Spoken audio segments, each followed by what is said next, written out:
Hey guys, Comic Boom here to review Supergirl issue 23, where Supergirl is still basically on the planet Mogo.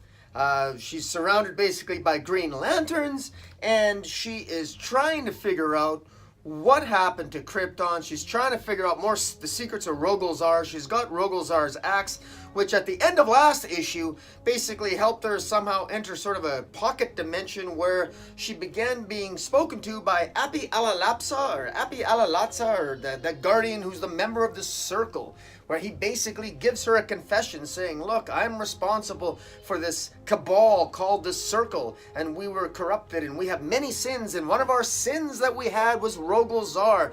What we approved and allowed Rogol-Zar to do is part of the sins that we committed against the galaxy. And I confess to you that I did this, and I'm so sorry. And what's the point of him telling that to Supergirl? Well, I'll tell you what the point is.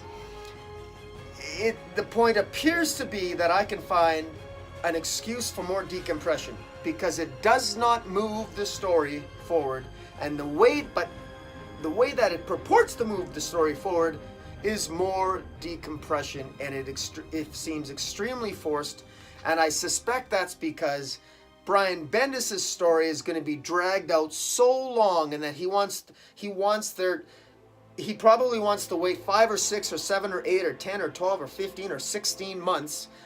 And again, I'm just going by Bendis' past, because it takes him 36 issues, if you look at his Marvel record, to sort of get to a point. You know, we might have to wait 15, 20, 30 issues before we actually get any secrets of Rogol-Zar. And so that means that Mark Andreyko, the writer, Mark Andreyko and Kevin Maguire, the storytellers in Supergirl, they're going to have to find a way to drag out these things from being revealed, because they can't reveal to them, because they're going to be revealed in the pages of Superman if it deals with Rogol-Zar. That's just my guess. That's me being cynical. But the good news is that Kevin Maguire, Mark Andreyko, the writer here, he's really good with dialogue. Mark Andreyko is much better at dialogue, fortunately, than Brian Bendis is. He gets these characters in a way that Bendis does not, particularly their voices and how they speak. He's excellent at drawing Supergirl, at writing Supergirl. And the Kevin Maguire, I mean, his art's fantastic, draws a fantastic looking Supergirl. Sean Parsons and Wade Van Graw-Badger are the inks, share the inking, and Fakeo Placencia and Chris Sotomayor tag team on the colors, and Tom Napolitano on the letters, and Stanley Archim-Lau, of course, as the alternate cover, and Amanda Connor and Paul Mullen stayed a variant cover. And in any event, look at that cover. That's beautiful. Archim cover. How can you resist that? Now, in terms of frankly, not a heck of a lot happens here. Really, not a heck of a lot happens at all. This is, it's a beautifully drawn issue, but it's very easy to do. This isn't going to be a long review because not much happens. Basically, this Ali Absar, his name is Wonder Woman. Supergirl repeats something that we've basically known since the very first opening issue of Man of Steel, if I recall correctly. That we know the Circle is their connection to the Rogol-Zar. We know this. We know this through 4 issues of Superman, through 4 issues of Action Comics. We know this through the 4 issues of Supergirl. We know. Let's move along. We've had 12 issues already. We already know this. And once again, this is repetitive. Now we get repeated and told the very same information, dragged out through an entire issue. Only now Supergirl is being fed the same information that we readers know and have known for a while. But now it's just Supergirl on the planet Mogo in a pocket dimension communicating with Ali Absa, who says that he's confessing his crimes, but for some stupid reason, and it's really stupid, guys. He's broken up his confession into 5 different spots along the galaxy, so that in case one of his recorded confessions gets destroyed, there'll be 4 other ones. So apparently Supergirl now is supposed to go on a quest to get all the confessions together. Why? this is, look, it's great art and it's entertaining and all, I guess, and I guess we'll have that, but like, I guess welcome to modern day comic book storytelling, where you got to drag the story out, and again, I'm sounding negative now, and good, because that part is negative. The saving grace here is Mark Andreyko's dialogue. He gets Supergirl. It's a good read. And Kevin Maguire's art's really good. Okay, and I love Crypto here, and the interaction between the characters is pretty good.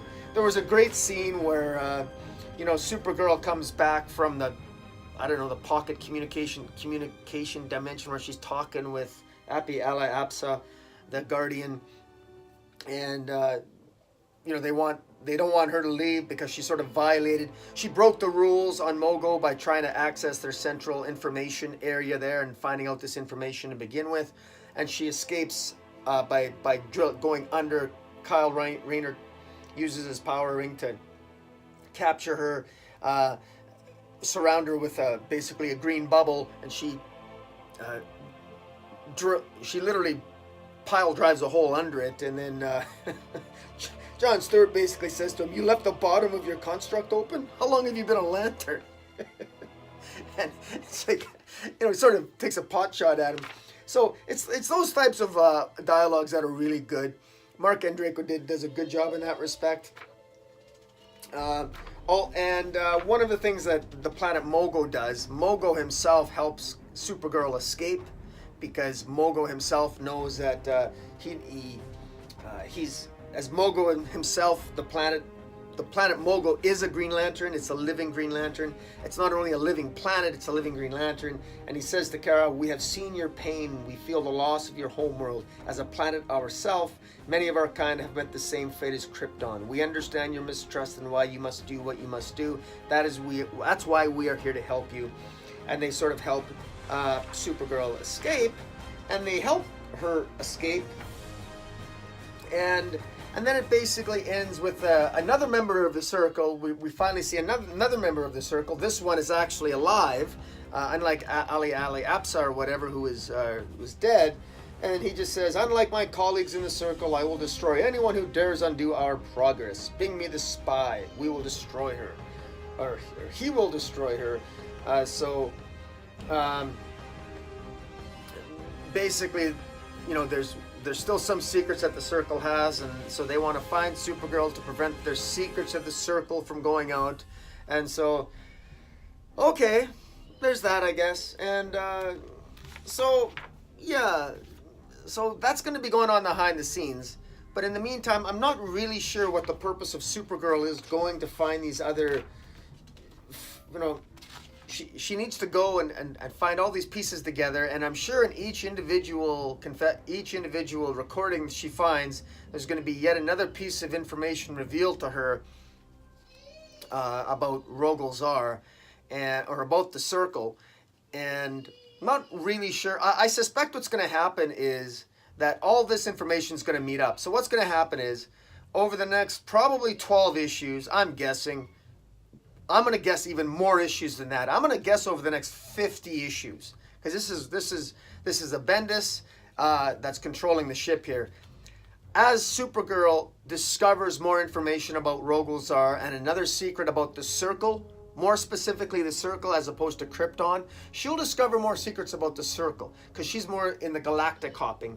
Superman will discover more secrets about Rogol Zar, and gradually they'll find out the information at the same time as the various issues are coming out. So it will feel like they're discovering the information on their own, but for us readers, we're going to probably find out the information at the same time in both the comic books, one way or the other. So that's the way it'll be. So far, again, this is entertaining stuff. So as frustrated as I am that this is really going to be a dragged out story, and I question some of the logic and the decision making of Supergirl, I don't mind it. And I love Andreyko's dialogue on this, and I like Kevin Maguire on the art. Going back to the days of Justice League International, the guy's a legend. And Andreyko's more than earned his place with respect with me, going back to his days when he was writing Manhunter. So, guys, check out Supergirl number 23. Let me know what you think of it. Am I being too harsh on it? I don't know. I think it's not quite 100% working for me, but it's slowly getting better. I just wish it was a little bit more quicker paced. And in any event, I love the axe though. I love Rogolzar's axe. I hope Supergirl ends up keeping that thing, because I kind of like her with an axe. I like that. I like that it, that it can change shapes and sizes, and I like what it can do. And I wonder if Rogolzar's axe has more secrets in store for us. I guess we're gonna have to wait and see. But guys, tell me what you think of Supergirl. And until next time, check me out on Twitter at Metropolis40s. Hit the subscribe button, and Comic Boom out.